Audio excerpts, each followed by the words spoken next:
Welcome to Onslow County today. I'm your host, Lisa Whitman-Grice, and you can see once again, we're on the road. Today we're at the Onslow County Museum in the Changing Gallery, where there is a celebration of the 100th anniversary of agricultural education. Now, we're going to be inviting some very special guests to join us today. We'll be talking with Kevin Turner from the Onslow County Tax Office. We'll visit with Kim Winston from Onslow County DSS, talking about National Adoption Month.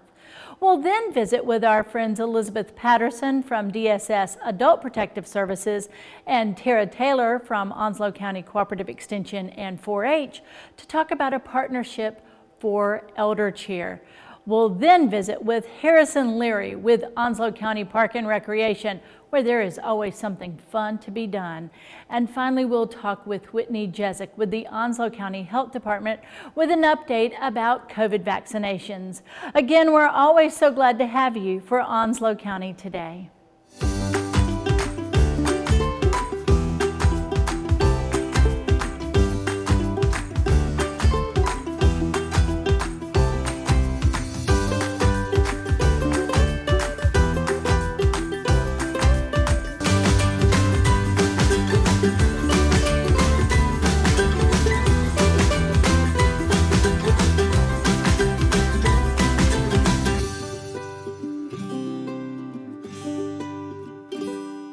Welcome back to Onslow County today, and joining us now is Kevin Turner. Kevin, you are with our Onslow County Tax Office. Let's share with our guests, what is your official title? Appraisal Supervisor. So when we talk about appraisals, we're talking about the appraisals of personal property, real estate property. Explain a little bit about what that job title means. I supervise the real estate appraisers, and what we do is we make sure that any type of new construction is measured and listed, and in addition to that, we do property reviews that lead up to the revaluation that's conducted every 4 years. And so that's why you're joining us today, Right. is we are beginning a revaluation cycle. And we want to really explain that process to the viewers, what that means to them as a property owner, and then ultimately what they can expect when they receive their tax bill for the next cycle. Right. So first and foremost, let's explain what is revaluation. What do people, when we hear that word, what does that mean? What it does is we do the revaluation to more or less redistribute the tax burden, because over that 4-year period, certain properties may increase in value at a faster rate than others. Some may decrease in value. Okay. And what that revaluation does is it redistributes that to reflect the current value for that given year. Okay, and you mentioned that it's a 4-year cycle. In the state of North Carolina, counties are given sort of an option, correct? That's correct. The general statutes require that the counties do a reassessment at least once every 8 years. Right. But there is some flexibility there to do it more frequently, and we're on a 4-year cycle. I can imagine if we did an 8-year cycle, that might give folks a little bit of a sticker shock if you're seeing, you know, from 8 years ago how things might have changed. Right, it does, and that's one of the reasons for the 4-year cycle, is so that there's not that sticker shock there over an 8-year period. Now, let's talk then a little bit about once we enter that cycle, that every 4 years, what does that involve? What are you all doing? The appraisers, they're collecting data over that 4-year period. It's a nonstop process. Right. They're constantly reviewing properties, collecting and analyzing sales data, and verifying the property characteristics. And when we talk about those property characteristics, what are the sort of things that impact that? What would cause property values to fluctuate either up or down? In addition to the demand in the market, Right. the specific property characteristics could be the quality of construction. If one house is superior to another, that's Gotcha. going to affect the value. If someone has added a room onto their home, that's going to cause the value to increase as well. Okay, so it's a lot of different forces. Right. It's not just Kevin saying, and the value in this neighborhood is now Right. XYZ. It's based on the property characteristics of each home along with the sales in the given neighborhoods. So we're looking at comparables as Right. well. What's going on? What are the trends? Places that are growing? All of those factors. Right. So you all, again, don't, on year 4, when it's time for the cycle to begin, the cycle isn't beginning in year 4. You're actually working on that all along. We are, and as soon as we get through the 2022 reassessment, we're going to start working on the next one. Okay. And again, that's to adjust things, to make sure that everything is comparable and equitable. Right, exactly. Okay.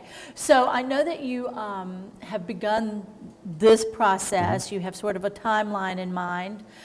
You've presented this to the Onslow County Board of Commissioners back Right. in October. Right. So here we are in November. What are the steps going forward? Going forward, we're going to continue to analyze the sales data coming in for the fourth quarter. Okay. The effective date is January 1st. Okay. And sometime in January, early February, we hope to have the notices out to the citizens with the new assessed values on there. Okay, so let's give folks some examples. Okay. All right, so if we're looking at different, the city or the surrounding towns, we know, for example, from census records, from our 2020 census, that obviously we've had a big leap in population. Right. And a big leap in development in the different towns and in the city. So what are people seeing in terms of market value? Give us some examples. And we've got some slides here to kind of illustrate that. Yes, I'll just reference my notes. The first property you're going to see is from Jacksonville.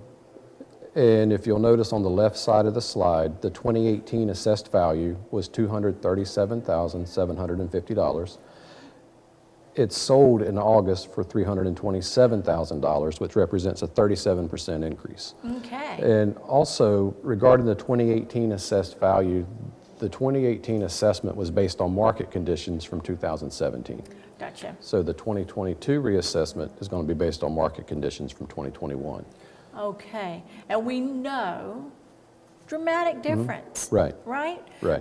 But you said about a 37? For this one in particular, yes, 37% increase. Okay, and this is in Jacksonville? Jacksonville, right. Okay, so let's take a look at another property and give us some idea about how that change happened. Okay. On the next slide is from Richlands. The 2018 assessed value was $232,530. Okay. It sold in May for $278,000 for a 20% increase. Okay, so again, not that 37. Right. But there are all kinds of other influences. There are, and mainly it's going to come down to the property sales within that given neighborhood. Okay. That's going to determine what the 2022 assessment is. Okay, again, those sort of comparables. Right, exactly. Okay. All right. How about another example from sort of another township region? Okay. Next, we have White Oak. Okay. And this particular property was assessed at $152,160. Okay. It sold in July for $192,000, and that was a 26% increase. Okay, okay. So sort of an average between the two. Right. Okay. Right. All right. And next, we have an example from Swansboro. In 2018, this particular property was assessed at $281,770.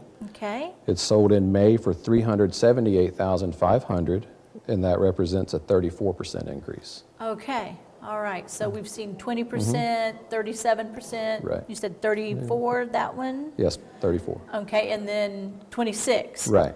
So we're sort of averaging around that 30%. Right. Okay. Right. Next is an example from Stump Sound. In 2018, this particular property was assessed at $185,490.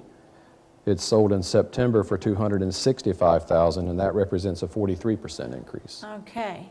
So again, it's also that demand. Where are people moving Right. to in the county? Yeah, absolutely. Okay. And our next example was from Surf City.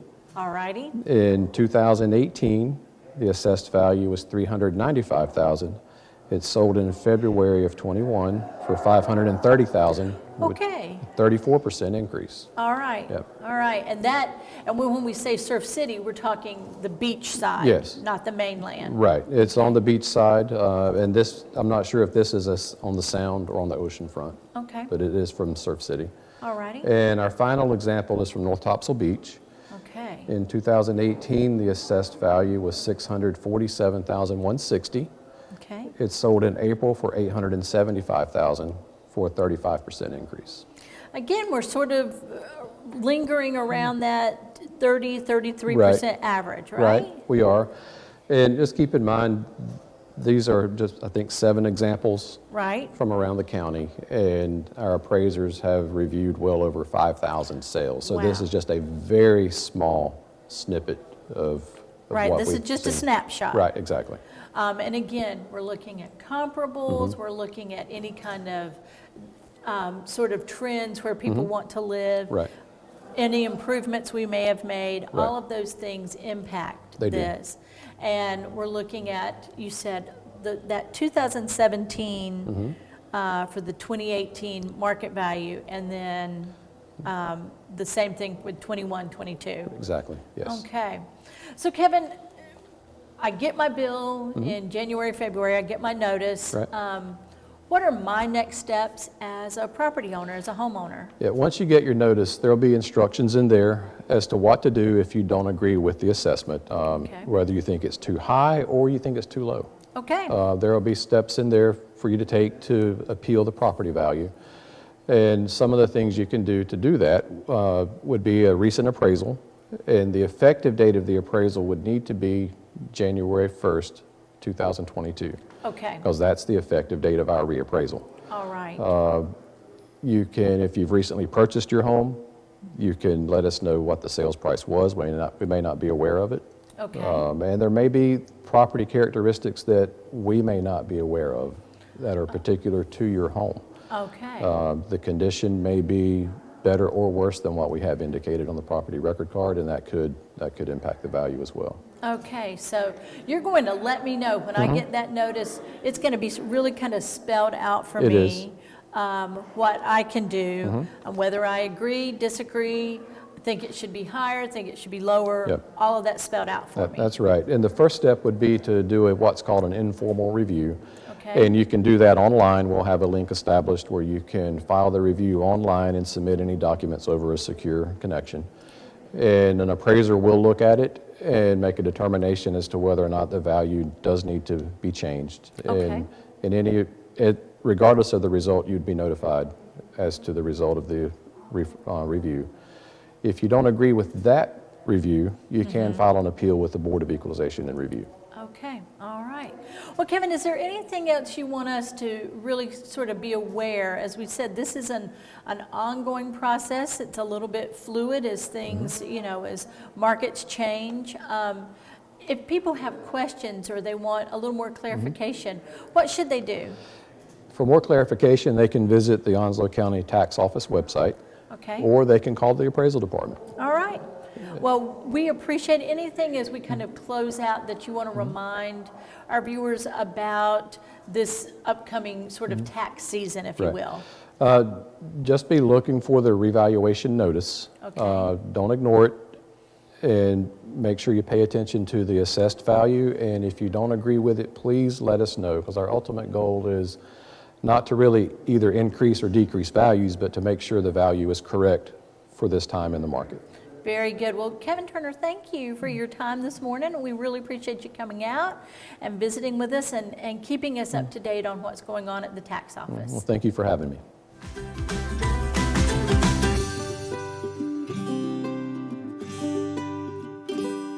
Welcome back to Onslow County Today, and joining us now, and I have to say it, one of my favorite people ever, Miss Kim Winston from Onslow County DSS. Kim, thanks for joining us. Thank you. Good morning, Lisa, and thank you for having me. Well, we are here to discuss something that we like to visit about every November, and that is National Adoption Month.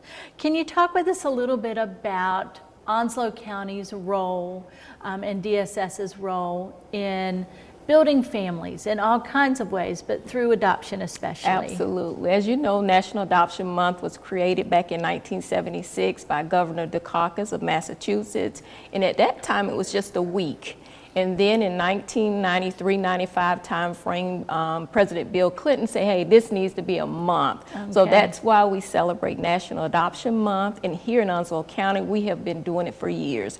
National Adoption Month is to raise awareness regarding the children that are in foster care whose parents' parental rights have been terminated and they are in need of a forever home. A forever home, that Yes. perfect place. Absolutely. Now, I say that perfect place, but you and I've had this conversation before. Doesn't take a perfect parent Absolutely. to build a family, to make That a is- family. That is correct. Our children are not perfect. Our children that come into care, they have all experienced some type of trauma. So we just want somebody that's willing and able to open up their hearts and their homes to provide our children with that forever family, with that stability, with that nurturance that they need so that they can become a productive citizens in the county or in the state or wherever they go. They just need just a little bit of that love that perhaps they have missed from their natural families. We currently have about 155 children in foster care. Out of those 155, we have about 22 children whose case plan is actually adoption. Okay, so this is their path, this is their journey, and we need to find that family for them. That's correct. That is correct. And we have a lot of people that want to call and say, I want babies. We do too, but we don't have babies. Most of our kids that are in care whose plan is adoption, they are over the age of 5. They're sibling groups. As you know, there are teens that are needing that permanent home. Like I stated, all of our children have experienced some type of trauma. You know, we've spoken with some of your families in the past who have followed that journey from foster to adopt. Right. And it has followed every possible sort of iteration. It has been perhaps that infant, but it's also been, you know, sibling groups of 5, 8, 10, you know, Absolutely. and that can be a little bit of a shock to the system when you Absolutely. invite 3 brand new people into your home.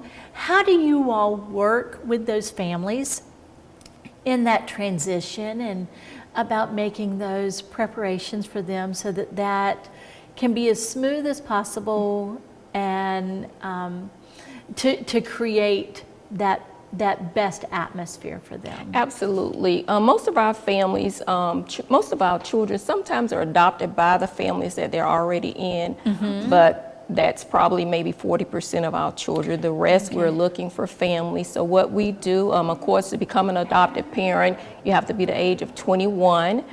There's a background check. You have to pass a criminal records check. You have to pass a fingerprints check, and there's an adoptive home study. Okay. So when a family has been identified, and usually most of our kids that are free for adoption, they're registered with the NorthCarolinaKids.org. Okay. That is mandated that we do that, and so their information is sent out, just a picture and just a little glimpse about them. And once a family has been identified or reach out to us, then we interview that family first, just to make sure that it's going to be a good fit for our children. They're there to meet the needs of our children. Our children are not there to meet their needs, so that is a Right. big difference. And once we feel comfortable with that, then we will do an introduction of the children. You know, we'll supervise some visits. If that goes well, then we proceed with the transition of that child going into that home. The child has to be in the home for at least 6 months because we want to make sure that placement can be preserved. So we're putting services in place. There's still counseling for our children. We encourage our adopted families, pre-adopted families to join in that counseling for that child. We're giving them all of the information, the good and the not so good things in regards to our children so that they can really be prepared. So usually right after that 6-month time frame that we've monitored, then we go to they can file the petition to adopt the child. You know, going back to the very first thing that you said, which is this family is here to meet the needs and to fulfill that child's needs for a family, right? Where, Absolutely. and then it's not all, rainbows and butterflies and magic. Right. But when everything works and you've done all of that homework and you've put that family together, then more work. Right? Absolutely. It's It not does over not then. stop. Absolutely. It's an ongoing process. Our kids, they're going to challenge them. And, we want to give our adopted parents the tools that they're going to need in order to make this a successful placement, not to give up on them, because a lot of them will challenge you because that's what they're used to doing. They're used to having the disruptions and the numerous foster care placements. And so they're going to challenge you to see, okay, he or she or the parents are not going to want me. But if you stick with it and use the tools that we give you, we also do post-adoption services. So you're not just out there. Once the case is closed, then we're still able to provide post-adoption services, or we refer that family to what's a partner agency that we have, Children's Home Society. Yes. And so they provide post-adoption services as well. I think about that. I mean, none of us are born knowing how to be a parent. Absolutely. And that takes a lot of effort. I mean, every day there's a new and different challenge. Right, absolutely. Now, I know that you all also stay in touch with those families through the years.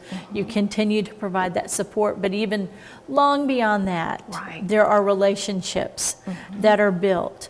Tell us and share with our viewers what those long-term relationships have meant to you all. Oh my goodness, we get pictures, Lisa, of our children. They may have been 5 years old and then they're 10. We get pictures from our adopted families. A lot of times our adopted children, they reach out back to us. Our social workers get letters thanking them for finding that forever home. And our adopted parents really are a big resource for us because they're able to recruit. They share the experience that they had. Yes, it's a little bit scary, but you got to take that leap of faith. And so our adopted parents, we have good relationships with them. Some of the kids now are 21, 22, 24 years old, and we still hear from them. Now, the other thing which that makes me think about is that also that peer support. It gives you that person to say, this is not a good day. Absolutely. I need some help. Right, that network, that support group that they develop, absolutely. Now, we also want to really talk about what then folks need to do if this is something that has been, tugging at their heart. I think that this might be the path for me. I think that this is something that I might be able to do for a child or for children. If this is something that we're sort of has been tugging at us, what do we need to do? Well, you can contact myself, Kimberly Winston, at 219-1854, or you can go on the Onslow County government website. You first have to become a licensed foster parent for our children, and that supervisor is John Heisman, but the application is right online. So you apply, there is 40 hours of training, and we call that our TIPS MAP training. It's a trauma-informed training that they have to go through. Once they go through that, there's a fire inspection, there's a background checks, and so they're going to get all of that, and then the process is becoming licensed as a foster to adopt parent. So that is the process. We gonna know everything there is about you. We're real nosy because we want to make sure that once again that you're going to be a good fit for our children that are waiting for that forever family. And I think I want to share with you, last year we were able to, even despite COVID, which was a struggle for everybody, but we were able to find permanence for 15 children. Oh, that's fantastic. 15 children, and the oldest one ever was a 17-year-old that was adopted by her foster family. I'm imagining what it must have been like for that 17-year-old to say, and now I have my family. Absolutely. Sometimes it just takes us a little longer to find that right family. Absolutely. Now, we talk about last year in COVID, and this year we're still addressing a lot of those concerns. But the holiday season is here. Yes. COVID or no COVID, it's time for the holidays. And one of the things that you all do so wonderfully for your children who are in foster care is to create a holiday for them, and with a lot of support from the community. Talk to us a little bit about what you're doing this year in order to provide that season of seasons for them. Right, absolutely. So you're talking about our annual Foster Children's Christmas Yes. Celebration. Most people know we used to do the angel tree, but Right. with COVID, we've not been able to do the angel tree last year nor this year, but we are accepting donations for our foster children. We've partnered with Infant of Prague as well as another organization in the community where we'll be able to have that celebration there. Of course, social distancing and everything else. So we are accepting donations, whether it's monetary donations or cash donations or unwrapped toys or gifts for birth through ages 17. We would just ask that those proceeds are given to us by November 30th or December 1st, because our celebration is actually going to be held at Infant of Prague on December 5th. So we just want to make sure that every child has a great Christmas celebration this year. Well, again, and you mentioned that of those more than 150 children that we currently have in our foster care program, they range from the littles to this teenager who just got her forever home. Yes, absolutely. And sometimes we're not the coolest, so maybe we don't know exactly what a 16-year-old needs, so that monetary gift. Monetary and gift cards, they love gift cards. Yes. Love gift cards. But then the littles, and everybody wants something to open. On that Christmas morning. Always, always. Well, Ms. Kim, it's National Adoption Month. It's November. We're right here in the season. I would love for you to share again why it's so important for families to open their heart. And then I'd love you, if you will, just to express a moment of gratitude to those families. Absolutely. It is so important because kids are in care. A lot of times we've had kids that have been in care 4, 5, 6, 7 years, the sibling groups. And there is a need for our foster children whose parents' parental rights have been terminated. We have made all diligent efforts to locate relatives, and it's come to the point where their plan is adoption, and there's a need. We don't want our children to grow up and to age out of foster care. That's not fair to them. We do believe that every child is adoptable. We would put those resources in, and they deserve that forever, that permanent family that they can have that connection with. We are so appreciative of our not only our foster parents, but our adopted parents that took, as I mentioned before, that leap of faith to open up their hearts and their homes and to provide that forever family. We could not do what we do without our foster and adopted parents. They are one of the biggest partners I can say that we can have, because they are, they're taking the risk, opening up their homes to children that they don't know. A lot of them are trying to do shared parenting, with the birth parents. So it's just, we appreciate them. We really appreciate them. Well, Kim, we appreciate you and your team and all that they do for the children of Onslow County. We thank you for helping us recognize and celebrate National Adoption Month. And we also don't want to forget really supporting your foster children during this holiday season. Again, it is always a pleasure having you, and we are grateful to you and everything that you do for our children. Thank you, Lisa. Thank you for having us.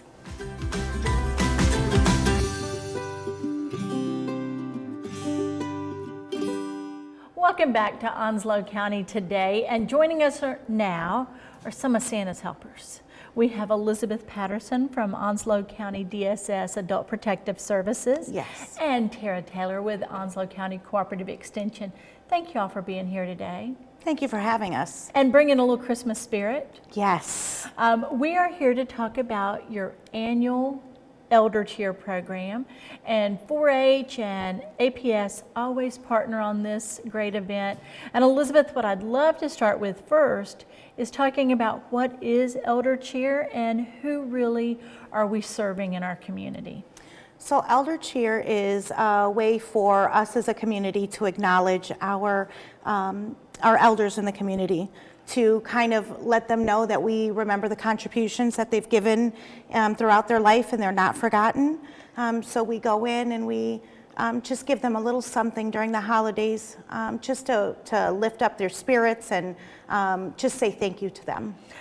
And to bring a little bit of that Christmas holiday joy. Yes. But in very practical ways, right? Yes. You know, it's a way of saying thank you, but not, you know, a little dust collector, as my mama calls it, right? Right. So our seniors, especially those that are on a fixed income, when they're in facilities, most of their check goes to pay their expense of living there. So they only get $66 a month.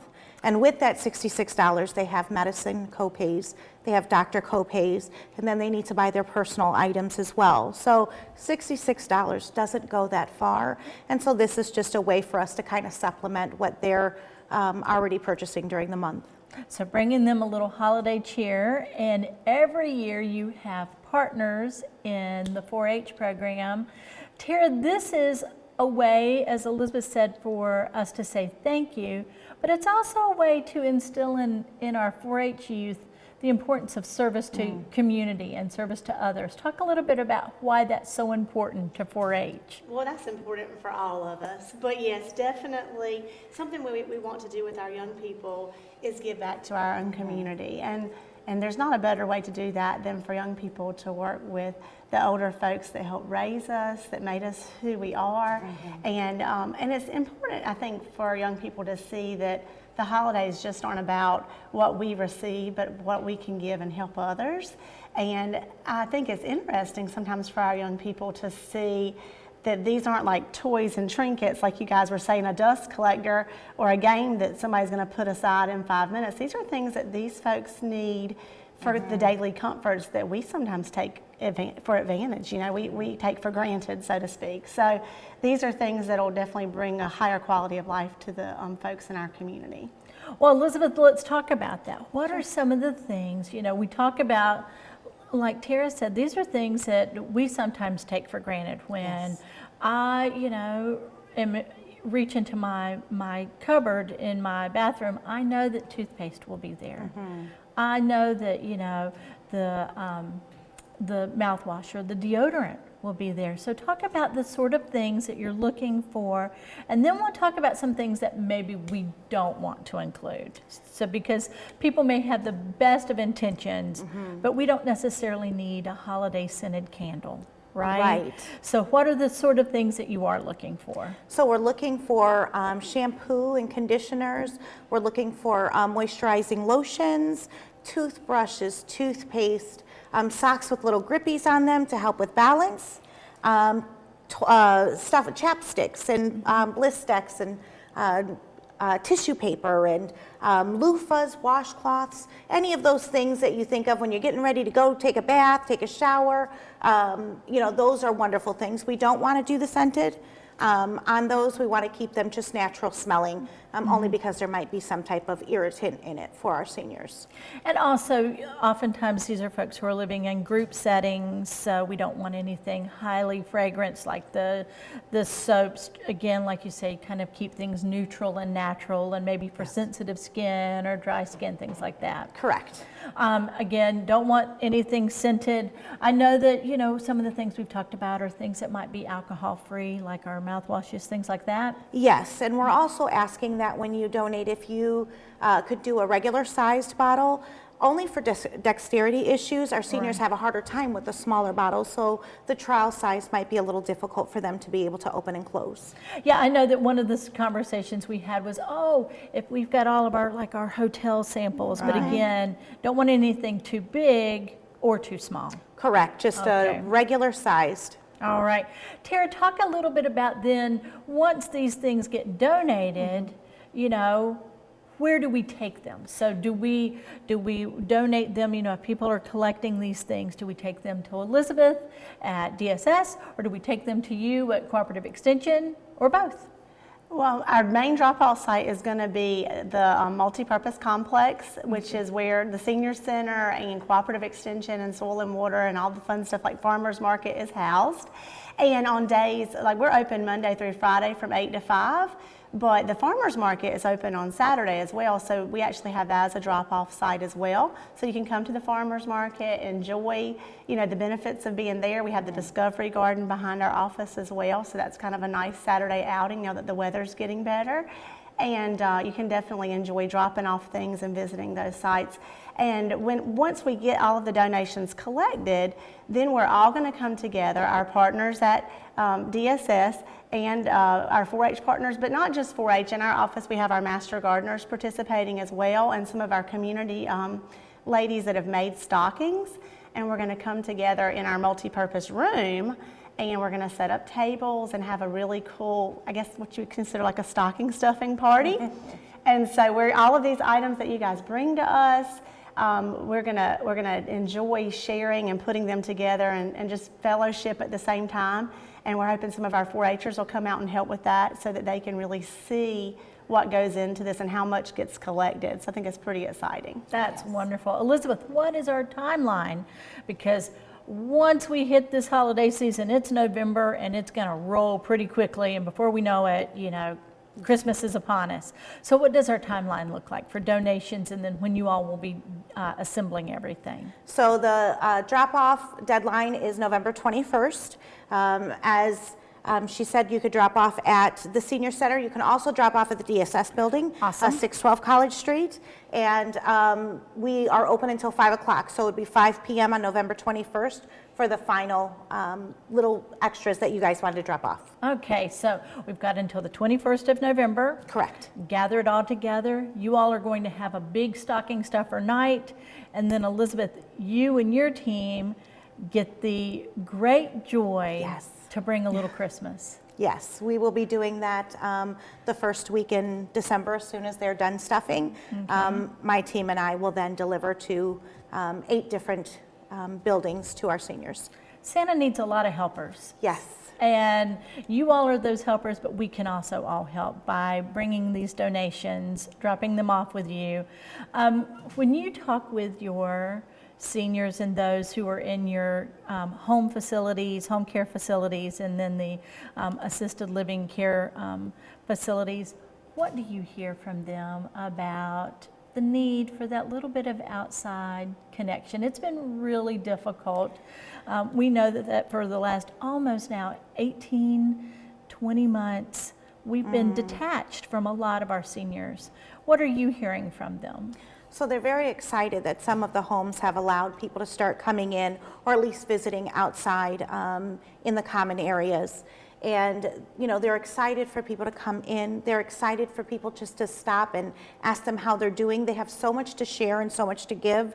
So just the thought of people coming and having a brief conversation with them is very meaningful for them. And then a little extra Christmas love sent their way. Oh, yes.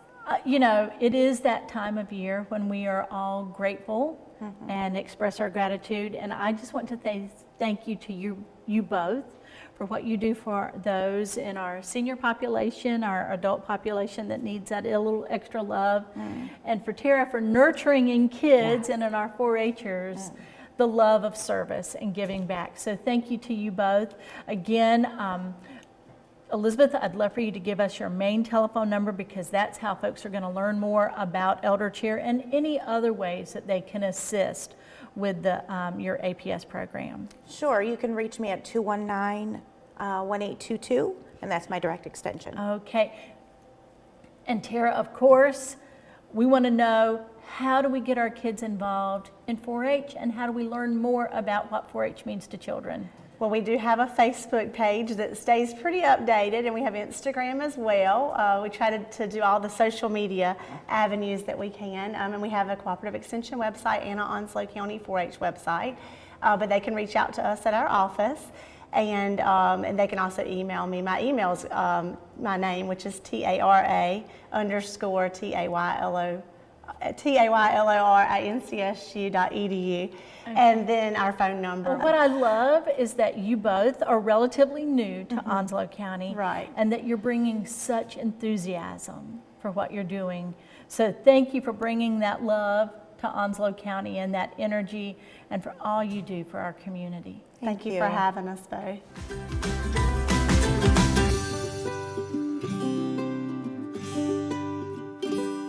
Welcome back to Onslow County Today, and joining us now is Onslow County Assistant Manager. This is Mr. Ben Warren. Mr. Warren, thank you for being here. Well, thank you for having me this morning. I wish we could have been outside. That was our original plan, but Mother Nature had other plans. But we want to talk about the Big Branch Bike Park and Trail. You and I visited, it's been barely a year. That's right. We had a chance to visit out there to begin discussing what could be, and now it is. It is, and it's been a fast year. It's hard to believe. Well, talk a little bit about, because when you and I stood outside of the government center, we were looking at trees, and you've had your ribbon cutting, officially launched it. Tell us a little bit about, if I were to go to that same site today, what would I see? Well, just to kind of take us back a little bit, when you and I met on site last year, we were at a point where we had a vision, we had a plan, and we were just waiting on funding. And so between the funding that the Board of Commissioners allocated with the tourism funds and the state RTP grant funds, we're able to pull enough money together to be able to construct about 6.2 miles of mountain bike trails. And so if you go out to the site today, what you'll find is within the parking lot, we have a 2-bathroom changing room facility, which is, if you go to a lot of mountain bike courses, some have restrooms, some don't, but I'd like to say what we have is probably the nicest one that I've been to throughout the state. That's awesome. We have, signage and kiosk and other things to really help direct those who want to ride or walk on the trails. But then once you enter the trails, excuse me, we have 2 different trails. We have an inner loop, which is more of a kind of beginner type flow trail, and that's about 1.6 miles. And then an outer loop trail, which is about 4.6 miles, which is a more intermediate or advanced trail. Okay. Now, folks are going to be listening to us and say, wait a minute, Mr. Warren, we're in eastern North Carolina. How do we have a mountain bike trail?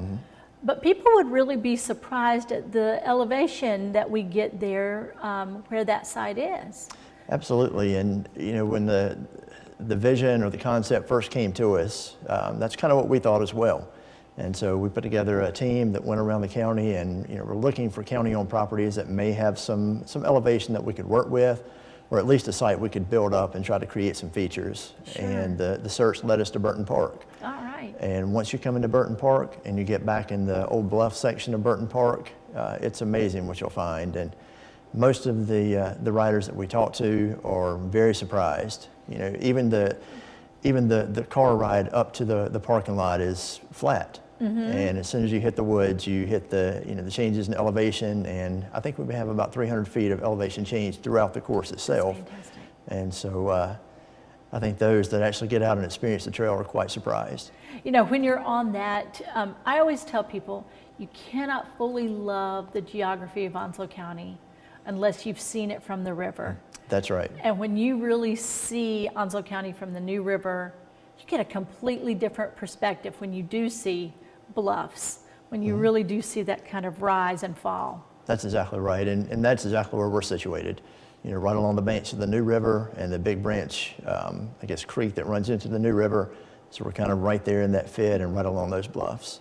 Well, I want to talk a little bit about the origins of the project, which you and I spoke about last year, because this was really a county employee who had worked with you, I guess, in planning and development, and came to you and said, I think this might be something we could really use here in eastern North Carolina, right here in Onslow County. That's right. Mr. Eric Walden, one of our building inspectors that works for the county, kind of had this idea. He's a very active mountain biker and had this idea to look for some type of potential trail within the county as a new recreational opportunity. And so, kind of said, let's explore, let's see what we can find. And he worked with some of the other representatives from our Down East Cyclist Bike Club, and they went around and scouted various locations and ended up right there in Burton Park. That is really awesome, and it's close to the high school that's there,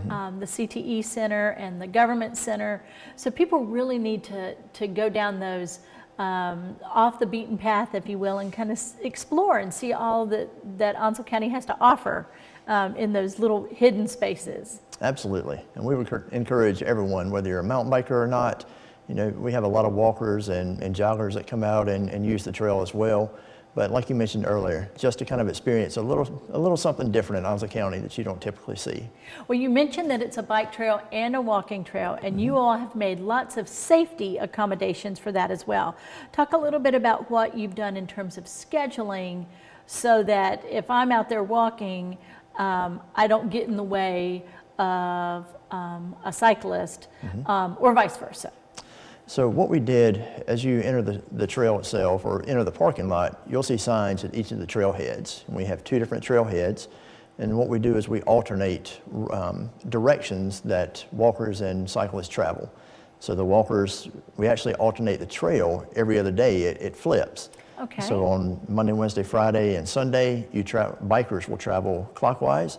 And Tuesday, Thursday, Saturday, they travel counterclockwise. Okay. And runners travel the opposite direction. So if you go to use the trail, just look at the signs at the trailhead and it will direct you, whether you're a walker or a runner or a cyclist, where you need to start for that day. All right.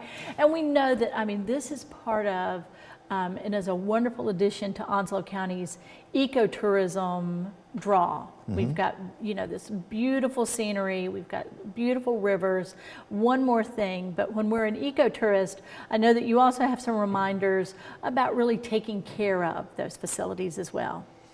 We do, and that's, we hope for anyone that goes to the trail that, no trace left behind. So not only making sure if you take, trash in, that you pack it out, but also to respect the trail. If we've had a lot of rain and things are really wet and you see that you're leaving tracks, just stop and wait for another day when the conditions may be a little bit better. Maybe like today. Yeah, Let it and dry out a little bit out there. That's right. And one good thing by having a professional contractor come in and build the course, they build it so that it can accommodate the drainage after a rain event. Sure. So unlike some places where it's, the course may be closed for several days after a rain, usually within 24 hours, ours is dried out and ready to ride again. And what a perfect time of year, though. This fall, things after a kind of a soggy summer, and things will start to dry out. It's never too cold here, and what a great time of year to get out there and really see. As the leaves begin to drop, they can really get a great vantage point as well. Absolutely. Like I said, just the beauty of the trail with the changing leaves and just the fall colors. But also, and we've had a tremendous number of riders, all summer. I can look out my window at work and, it was 95-degree days and I would see people driving down at lunchtime to go ride. Wow. But now that we have some cooler weather, it's a little bit better time to go out and ride. All right. Well, Mr. Warren, I am so grateful that you have brought, and Eric brought this idea to you, and that you've brought this to fruition, that we have this wonderful new ecotourism destination for our residents and for those who are just looking for that new place to ride.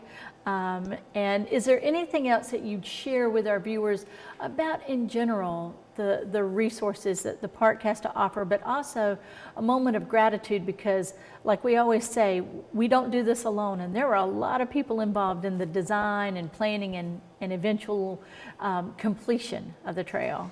Absolutely, and this is a new concept for Onslow County to bring mountain biking to our parks and recreation system, and so there were so many folks within the community that really stepped up, whether it was donating materials and resources or volunteers to help with construction and also the continued maintenance of the trail. Just so many people that really helped come together and bring this project to life. Well, we thank you and all of them for making this happen.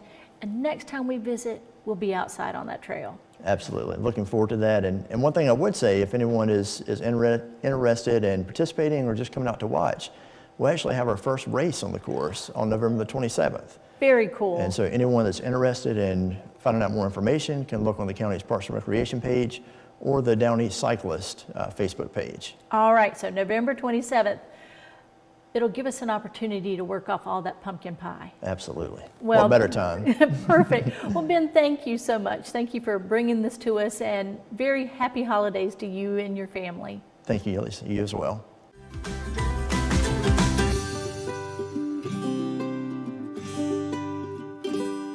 Welcome back to Onslow County Today, and joining us now is Harrison Leary with Onslow County Park and Recreation.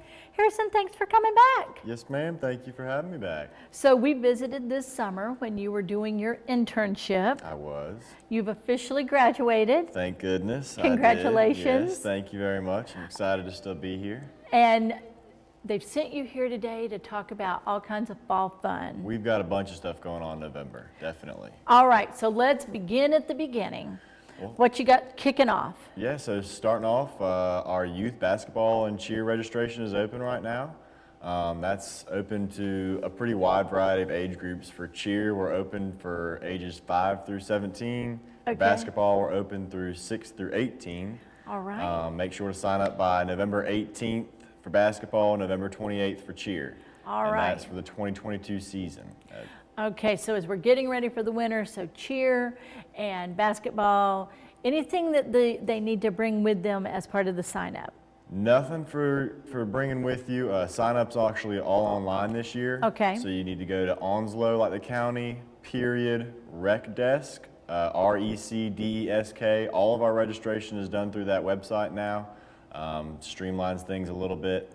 It's going to be $40 a person for registration, and you can find all that information also on our flyers on our Facebook page and Instagram pages. Fantastic. So get ready because it's going to be time to cheer It's and going to be time to play compete. basketball. All Oh, right. yeah. All right, so we've got that going on, and then what you got coming next? Coming up next, we have the Park After Dark Family Campout. We're pretty excited about that. It's going to be really fun. It's for all age families. That's going to be on November 13th. Sign up is $25 per family. It's going to be at 3 p.m. I believe it's going to be on a Saturday. Okay. You come out, we'll set up, bring your own tent, all your own equipment, set up your campsite, and then we're going to have s'mores and a campfire. We're going to provide hamburgers and hot dogs for dinner. Somebody from the library is going to come out, do a story time for the kids. We're going to have a movie after dark. I'll be out there myself staying overnight. We'll wake up and have breakfast for everybody. It's going to be a really good time. How fun. So really, there's nothing better than like campfire and breakfast. The day after camping, for me, is always the best part because everybody gets together and has breakfast together. That's a Wake lot up, of fun. mingle. I like that day too. It's my shower day. That's always the best Oh, day. well, that get all everybody that appreciates that. grime off. Everybody appreciates that. Yeah. And then last but not least, what you got going on? So last but not least, I'm very excited. We are starting an esports league for Onslow County Parks and Recreation, and we have our very first in-person tournament coming up. Okay, I'm excited for 2 reasons. Number 1, because it's our first tournament. Number 2, because it's in person. there you go. After COVID, we haven't had a lot of that, so it's going to be very fun. Registration is going to open up on November 8th. It is a 1v1 Super Smash Brothers Ultimate Tournament. Now that's going to be at River of Life Church in Jacksonville Okay. on November 20th. So make sure to sign up. Registration is going to be open until November 19th. And the way you sign up for that is a little bit different than our other programs. What you do is you go to your app store and download the Mission Control app and search for OCPR, Onslow County Parks and Rec. All right, and you're going to have to explain, for those of us who don't do esports, what that means. Yes, so obviously sports are traditional and for all of our athletes, but for those of us with moving thumbs instead, we have esports. We've got a bunch of different games that we're going to start offering. They're online tournaments with video games. Okay. That's what esports is going to be. Okay, online, but in person. Yes, ma'am. Okay. It's online through the system. Yes. Online through the system. All right, awesome. We'll have a grand prize at that too for the winner, so it'll All be very right. fun. So we're going to be cheering we're going to be playing Balling, basketball. yes. Then we're going to chase a little white ball around a little bit. A little bit, yeah. And then camp out. And then when all is said and done, we're going to sit in a big cushy, poofy chair. Oh, yeah. And do some esports. Do a little relaxing and gaming. Yes, ma'am. Well, fantastic. Well, Harrison, it is never a dull moment with Park and Rec. There is always something to do. Oh, yes. And we are so thrilled that you were able to come back and join us. Congratulations again on your graduation. Thank you very much. And thank you for all that you're doing. Again, let's remind folks how they can learn about all of these things we've talked about and more, because Park and Rec is always doing something fun in the community. We are, yes. Please come check us out on Facebook and Instagram. That's where we post most of our flyers and information. The way you can find us is searching Onslow County Parks and Recreation on Facebook. Or if you'd like, give us a call, 910-347-5332. If you call between 8 and 5, I'll be the one answering your call, and I'd love to help you. Fantastic. Well, Harrison, Leary, thank you, and we hope that you have an awesome holiday season. Thank you very much. You as well, Ms. Lisa.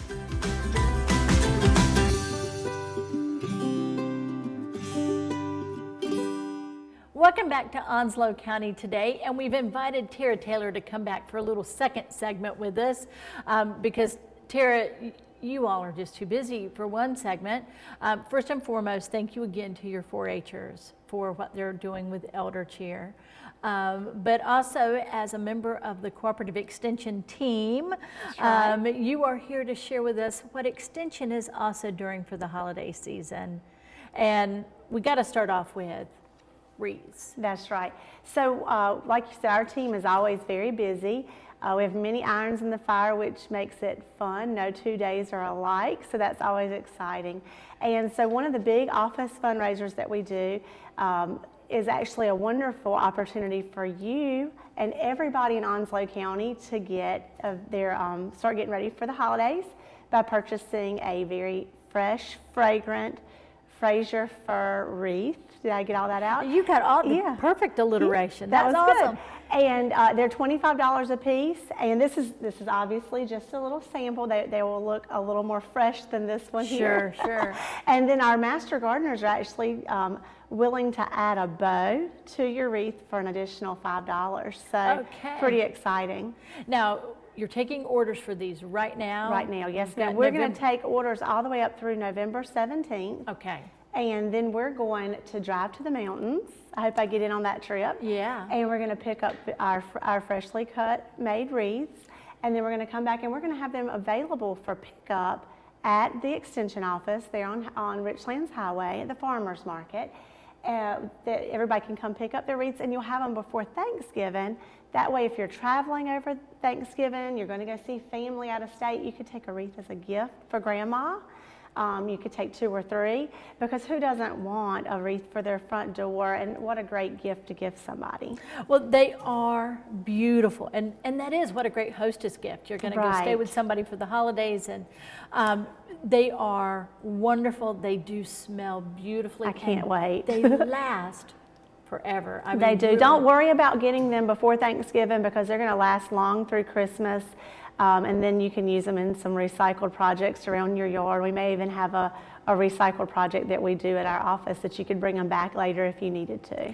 Fantastic. You know, all I did with mine was spritzed it a little bit, shook it a little bit, and then embellished it with bows. Oh, yeah. Every once in a while I'll wind in some berries or some other little thing. Yeah, you can add stuff to them, and that's what's so neat about it. Some people really like to do up their wreaths with a lot of, bright, sparkly things. And then some people like for them to be more natural by adding cotton or pine cones and ribbon or burlap. So you really can customize it however you'd like, but the master gardeners will set you up with a really cute bow. Awesome. And again, this helps to support a lot of your programs for your 4-H and the other organizations associated with So throughout Extension. the year, we have a lot of different activities going on. Our 4-H'ers have 4-H camp coming up, so we already have young people that have, you'll see them coming around with little order forms, and they're going to be they're going to be trying to sell to everybody they know because they're going to be able to keep part of the proceeds to go towards their 4-H projects if they're wanting to go to 4-H camp, if they're wanting to go do t-shirt orders for their club. Whatever their club or their individual needs are, we're going to earmark that money for them. And then the same for the other volunteer groups in our office, such as the Master Gardeners. They do a lot of programming throughout the year, like they just had a harvest day and a fall festival, and so they use that funding to help buy the materials that go into making those events successful. Awesome, and what a beautiful way to support what you all do. Right. Now, you mentioned that you might be doing something about recycling these later on at the end of the season, but you have sort of another interesting recycling project. We do. We'll jump back a little bit before Christmas. Yeah. We're going to talk about pumpkins. Okay. We actually have a pumpkin recycling program that they do through our farmers market, and so before November 8th, if you would like to drop off, November 8th is the last day. Drop off your pumpkins to our office that are not painted, All right. but they can be carved. We actually are going to have collection bins so that those pumpkins can be used with livestock producers in our county. Fantastic. So everything has a purpose. Everything has a purpose. That is awesome. And besides, after you carve your pumpkin and they start to get that little, They get a little sad a looking. little sad yeah. sunk in, then you can share it and Right. share it with one of our livestock Right, and farmers. usually, like for me, I never carved my pumpkins that are on my front porch, and I just like to make like a fall scene, and so those pumpkins are still in great shape, and so they're wonderful to go back for our producers. If your pumpkin's rotten and nasty, then it might be a little too far gone, but yeah, definitely keep us in mind if you're looking for a new home to repurpose your pumpkins. All right. And last but not least, we mentioned our wreaths, we mentioned our pumpkins. Your farmers market will be open through the early part of December this year, and so they'll be able to maybe go find some special gifts for people. You've got Right. that, the Discovery Garden that we talked about how beautiful it is. And finally, we mentioned camp. Right. And it seems like we just got finished with summer and I know, summer camp. why would we be thinking about summer now? But it's really a good time to be planning ahead. We actually already have our dates picked out for our overnight summer camp for 4-H'ers, and we've actually sent in our request and we've been approved at the state level, so that's very exciting. So Onslow County 4-H is going to be traveling this year, hopefully in style. We're looking at maybe having enough 4-H'ers to take a bus. Okay. So we're wanting to, I'll be traveling with our young people and staying there with them for the week because it's an overnight camp. So we'll leave on Sunday, July 31st and come back August 5th. And we already have people signing up for camp and leaving deposits. So we're fundraising so that these young people can go to camp for a much more affordable cost because it is expensive. It's a $500 per person camping experience, but if you really compare it to other camps, you're getting a whole lot of bang for your buck. And so we're wanting to offer camp for Christmas. And That's a great idea. That'll be a way for you to hit up the grandparents, or if you as a community member want to sponsor a child to go to camp, then we have certificates we can prepare so that a child could unwrap that camp opportunity as a Christmas present. So That is a fantastic, very few of us need more little stuff, and when we can provide children with an experience, Right. What a super idea for a holiday gift. That is awesome. Well, Tara, again, we got you to sneak back in after our great Thank segment. you. Thank you for sharing about the wreaths and the pumpkin recycling and already thinking about camp for Christmas, which I think is super. Let's remind folks again where the Cooperative Extension Office is and how they can learn more about you. Well, we're very fortunate because we share a building with a lot of wonderful resources here in Onslow County. So right there on Richlands Highway where the farmers market's located, we have the Cooperative Extension Office with the Senior Center, Soil and Water, FSA. So you can hit up all of your resources. We're sort of a one-stop shop. And our phone number is 910-455-5873. Awesome. Yeah. Well, we look forward to it. Thank you for bringing a little bit of holiday spirit with you today. Thank you so much for having me.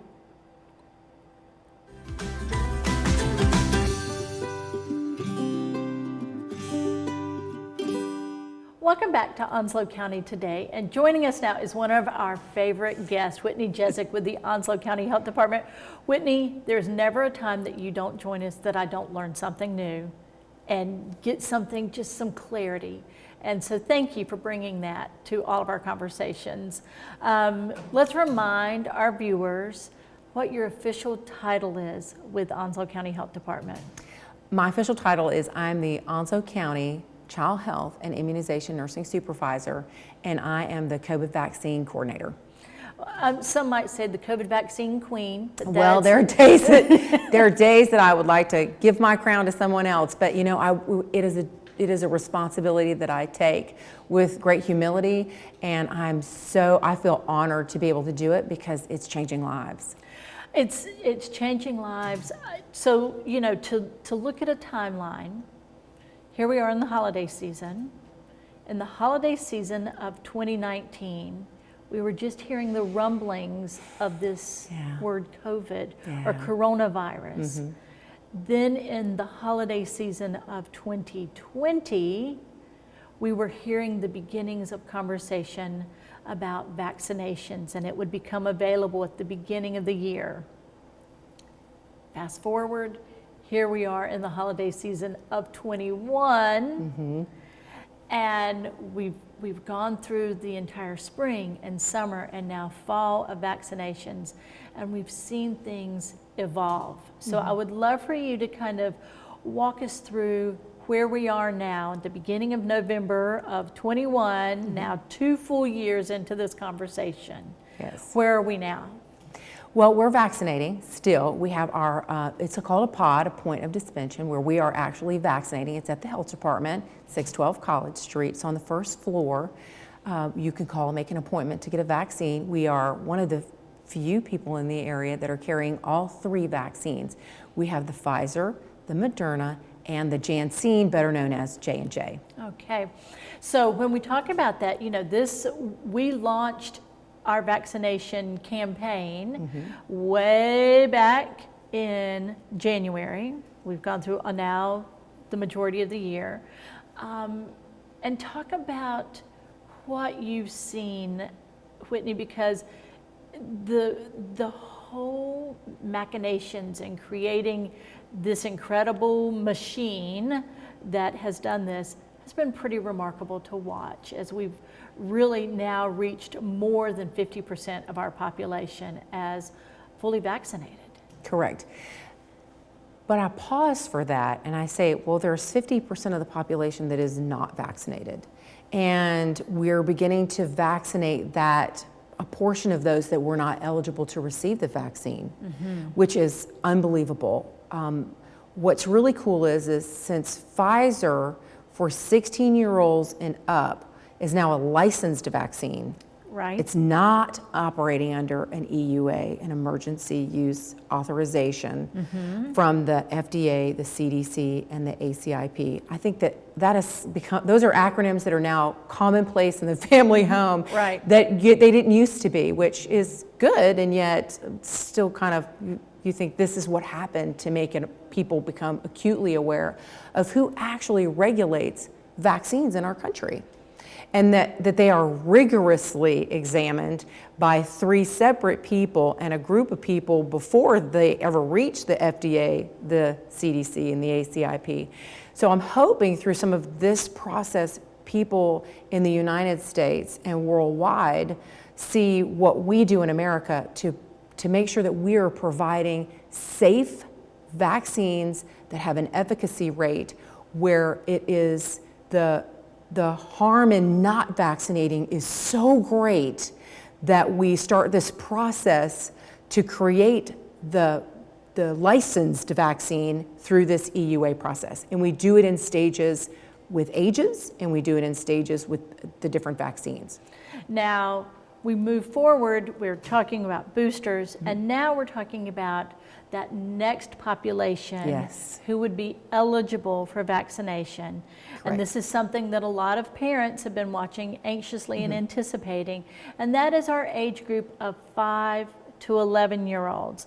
Talk a little bit about, and again, the science that has gone into this process, monitoring that's gone into this process, and what it will mean for our school-age children. Well, first of all, the science tells us that children are not little adults. There's your first part. Second part, they actually have a different vaccine. When it comes to us, it's different. It's labeled different. The adult one has a purple lid on it, and the pediatric one has a orange lid on it. Okay. So we already immediately know, you can see the labeling and the bottling is different. The dosing size is different, and the spacing is the same. Okay. The side effects that big people had, little people have too, because it's the immune response to the vaccine. And most of those are the generic. And oddly, there's not some of those side effects that the little people did not get that big people got. Okay. So that's kind of, well, you know, little people, their immune systems are the bomb. They're just revved up and ready Right. to work. As a child health nurse, that is my population. And for a long time, you know, I fretted over them knowing that it was coming, but how long would it take and how many would we lose before they were able to get it? So that group has looked at those study populations where parents said, I want my child to be in this study. And they volunteered their children like a tribute. Wow. And great science came from that. It's the same process that produced the Pfizer in the beginning. Science has been around for 25 years that we didn't have a bad bug to try it on. Varicella was the last vaccine that we created, and it's created out of the old way of what we call the traditional way of creating vaccines, which is how Johnson & Johnson or J&J or Janssen is created. That's why it took so long to come to market. It wasn't used, that messenger RNA technology wasn't used in that vaccine. It is used in the Pfizer and the Moderna. So the process is still the same. The rigorous testing that they do on the making sure that the efficacy in every bottle in every batch is correct. That's why we have lot numbers. Those lot numbers are tracked for cold chain storage so that we know when we get it, it's just as good as when it left its last testing for efficacy and for quality that we get at the door. And then Okay. as we keep it under a certain standard of practice, which is a cold chain storage practice through the CDC. And So- then we start vaccinating. And then we're going to start vaccinating. Now, parents may wonder, how will that happen? What will I need to be thinking about in terms of planning? And what is my role as a parent in terms of authorization or permissions when we're talking about vaccinating of my child? Well, we talked earlier about Pfizer having a certain section of their vaccine now licensed. The 16-year-old and up, Pfizer, that initial EUA is no longer present. It is a licensed vaccine. Okay. So a 16-year-old can present to the health department. There's big box vaccination pharmacies that are giving them. There's groups of people that are doing big pod in parking lots and at church functions and things like that. That 16-year-old and 17-year-old, because it's licensed, can get under the minor consent law. Okay. From a 5-year-old to a 15-year-old, they do not. It does not fall under the minor consent law. That age group must have a parent or guardian or a written documentation from a parent or guardian for us to vaccinate that child. Okay. Period. That's it. That's it. Period. Okay. So, I mean, if the grandmother is the guardian of that child and they come in, we will have the grandmother's first name, last name. We'll get information from them. We will discuss all of the things that we would do if it was a big person with that guardian and with the child present, and then we'll vaccinate the child. Okay. But there will be no child vaccinated under the EUA 5 to 15 that does not have a parent or guardian consent. Very good.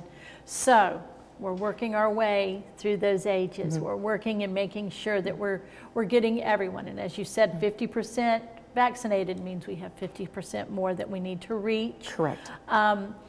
We've also mentioned that we're trying to make it as convenient as possible. Exactly. Certainly our health department, you all have led this charge. But we've had lots of partners. We've Correct. had our friends at Star Med, we've had our big box stores, we've had our corner pharmacies. Correct. Everyone, our hospital, everyone is working. Private practices that Private are giving them as practices. well. And yeah, I mean, there's great access. And the greatest access is they're free. They cost no one if they can't afford to pay for the administration fee.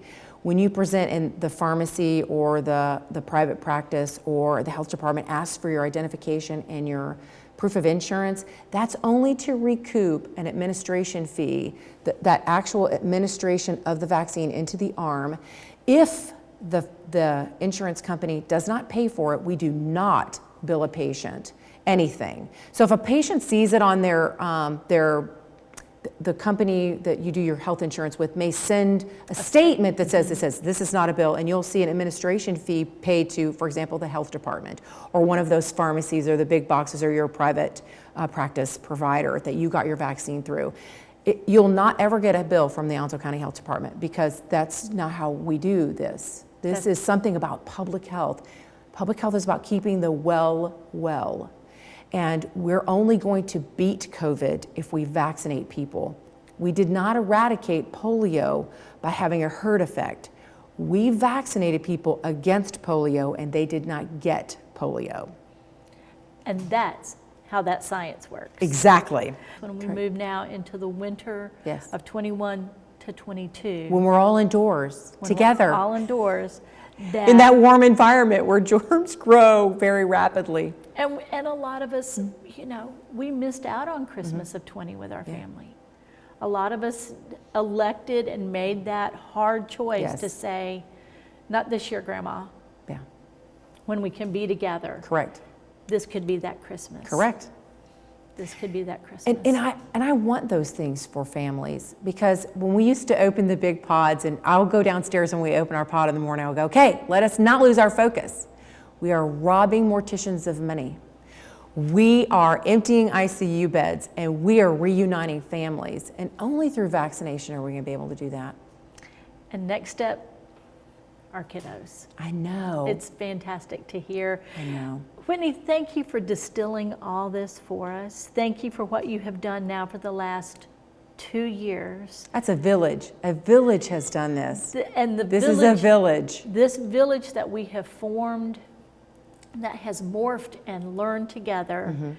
Thank you for all that you have done for us and that you always do long before COVID to make sure that our children are happy and healthy. So thank you for that in this season.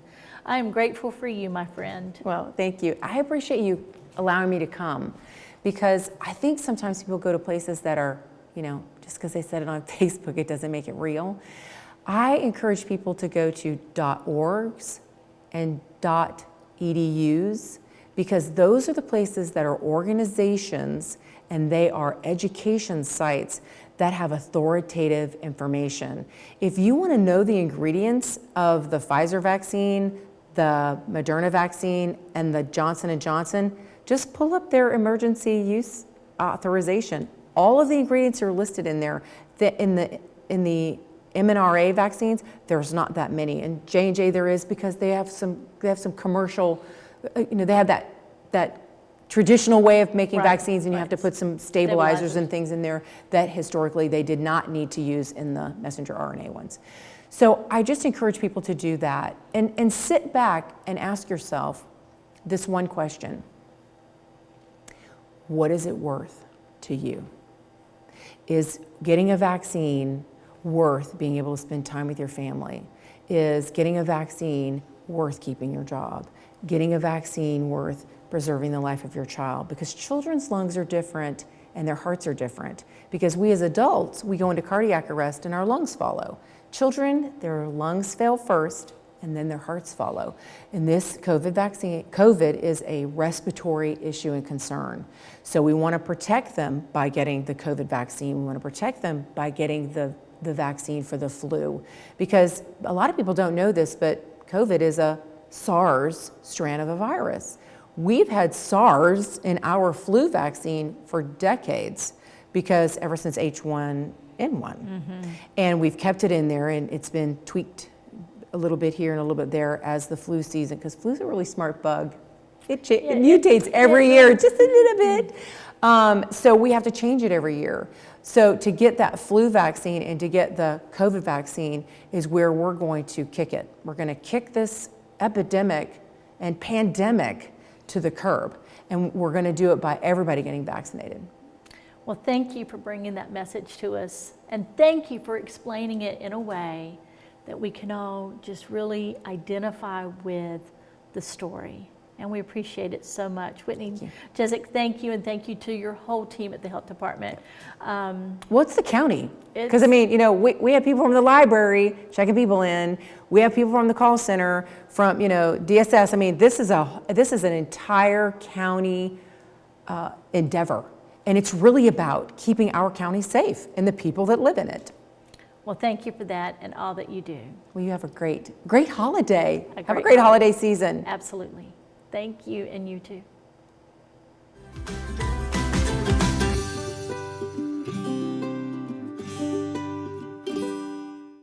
As always, we want to thank you for joining us for Onslow County today, and a special thank you to our guests for coming and sharing what they have to offer for you, our community members. This is a season of gratitude, and we are so grateful that you join us each month to learn more about what there is to do and see here in Onslow County. And finally, a special thank you to the Onslow County Museum and the Richlands High School Future Farmers of America for providing the terrific backdrop for today. You know, in this season of gratitude, please take a moment and express how much you appreciate those friends and family who surround you every day. For Onslow County Today, I'm Lisa Whitman Grice. We'll see you next time.